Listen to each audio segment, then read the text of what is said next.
Maths Rahul channel में आप लोग का स्वागत है। चलो क्वेश्चन नंबर 4 की बात करेंगे। Find the ratio in which the line segment the point A and B is divided by -1 और 6। देखिए मैंने बार बार आपको एक चीज़ बताई है जो कि यहाँ भी बता रहा हूँ कि मान लो एक लाइन सेगमेंट ए और बी है। फाइंड द रेशियो, आपको रेशियो तो निकालना है। रेशियो कैसे निकलता है? मान लो रेशियो तभी निकलेगा जब कोई पॉइंट पी इसको काट देगा किसी ना किसी रेशियो में। तो ये फाइंड द रेशियो निकालना है। रेशियो निकालने का मतलब m1 और into m2, m1 ratio m2 आपको निकालना है।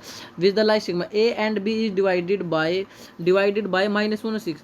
तो जो ए और बी को डिवाइड कर रहा है उसकी तो वैल्यू दे दी -1 और 6। आप ध्यान से अगर देख रहे हो तो पी डिवाइड कर रहा है और ए एंड बी के बारे में ये दे रखा, ए एंड बी के बारे में आपको ये दे रखा है। सिंपल सी बात है। ए की वैल्यू क्या दे रखी है? -3 और 10, और बी की वैल्यू क्या दे रखी है? 6 और -8। आपको समझ आ गया क्या? ए एंड बी, देखिए जिसके बीच में एंड हो इसको आप ए एंड बी बोलो, इसका नाम दे दो ए और बी। तो ए की वैल्यू क्या? -3 -10, बी की वैल्यू क्या? 6 -8। डिवाइड कौन कर रहा है?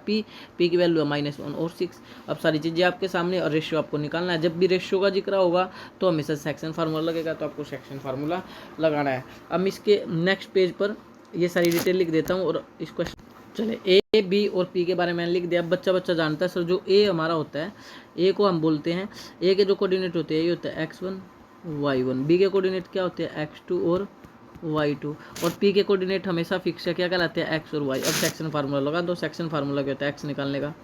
m1 x2 plus m2 x1 upon में m1 प्लस में m2।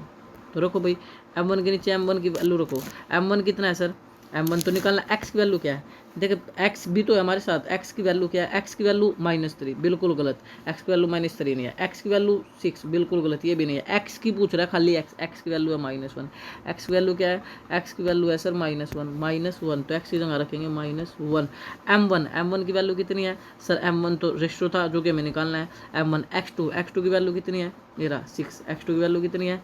6 मल्टीप्लाई में 6 प्लस m2 हमें निकालना है क्योंकि रेशियो क्वेश्चन में निकालना था भाई। m2 x1 की वैल्यू कितनी है सर? -3 ब्रैकेट में ले लो अपोन में ratio m1 plus m2। Ratio हमें पूछ ही रहा था तो m1 प्लस m2 की वैल्यू नहीं है हमें निकालना। इसको आगे अगर मैं सोल्व करूँ तो इधर बचा हुआ -1 इक्वल टू 6 की m1 से करूँगा तो हो जाएगा 6m1 और प्लस माइनस क्या आएगा? -3 की m2 से करूँगा तो 3m2 और अपोन में रेशियो चला हुआ था m1 प्लस में m2। इधर भी फ्रैक्शन है तो इधर भी फ्रैक्शन लगा कर लो। अब क्रॉस मल्टीपल कर दो। जैसे आप 1 की मल्टीप्लाई 6m1 -3m2 से करेंगे, 1 की मल्टीप्लाई इससे करेंगे, ध्यान से देखना, क्रॉस मल्टीपल कर रहा हूँ, इससे करेंगे तो क्या होता है? 1 से कोई फर्क पड़ेगा नहीं, सेम वैल्यू आएगी। 6m1 माइनस में 3m2 इक्वल टू, अब -1 की इससे करूँगा इधर, तो जब -1 से करूँगा 1 से करता तो सेम आएगा, माइनस से सिर्फ साइन चेंज आएंगे, दोनों प्लस के है। -1 की m1 प्लस m2 से करूँगा तो दोनों m1 प्लस m2 प्लस के है तो माइनस के निकलेंगे, तो आंसर आएगा -m1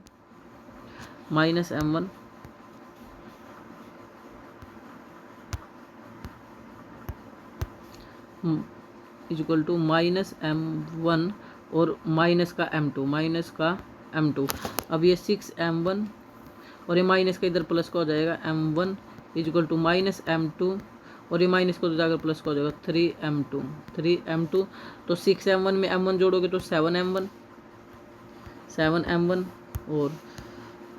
और ये 3m2 में से -m2 घटाओगे, 3m2 में से -m2 घटाओगे तो +2m2 तो इधर बचेगा 2m2। हमें रेशियो निकालना था m1 और ये मल्टीप्लाई का m2 यहाँ आकर डिवाइड हो जाएगा और इधर बचा हुआ 2 और ये मल्टीप्लाई का 7 इधर आकर के डिवाइड हो जाएगा। तो हमें जो रेशियो पूछ रहा था, क्या पूछा था? रेशियो हमारा होता है m1 रेशियो m2। तो m1 की वैल्यू कितनी है? m1 के सामने पड़ी है 2 और m2 की वैल्यू कितनी है? 7। तो 2:7 इज राइट आंसर। सिंपल है। मैंने क्या किया? रेशियो का मतलब ध्यान रखना, रेशियो का मतलब m1 रेशियो m2 होता है और m1 रेशियो को डिवाइड भी करते हैं m1 अपॉन m2, तो इसलिए यहाँ पर m1 अपॉन m2 को डिवाइड किया गया क्योंकि डिवाइड का मतलब क्या होता है? रेशियो। m1 m2 को एक तरफ कर लो, बाकी को एक तरफ कर लो, इधर 2 बचेगा 2 और ये मल्टीप्लाई का 7 इधर किस में आ गया सर? डिवाइड में। ये टेक्निक यहाँ अपनाई गई है और बाकी आप देख ही सकते हैं यहाँ पर कोई फार्मूला नहीं। जब भी रेशियो की बात आए तो सेक्शन फार्मूला लगा दो। सेक्शन फार्मूला 1 के बाद 2 के बाद 1 होता है। आप लोग आराम से कर सकते हो। सर इसमें y तो आपने निकालना ही नहीं भाई। देखिए y आप या तो आप यहाँ इस क्वेश्चन के अंदर जब आपको रेशो निकालने हैं तो या तो x का फार्मूला लगा दे, सेक्शन फार्मूला x का निकाल दे तब भी रेशो निकल आएगा, या y का लगा दो तब भी निकल आएगा। जब हमारा m1 m2 निकल ही आया है, जब m1 m2 हमारा निकल कर ही आ चुका है तो हमें y लगाने की क्या जरूरत है। जय हिंद जय भारत।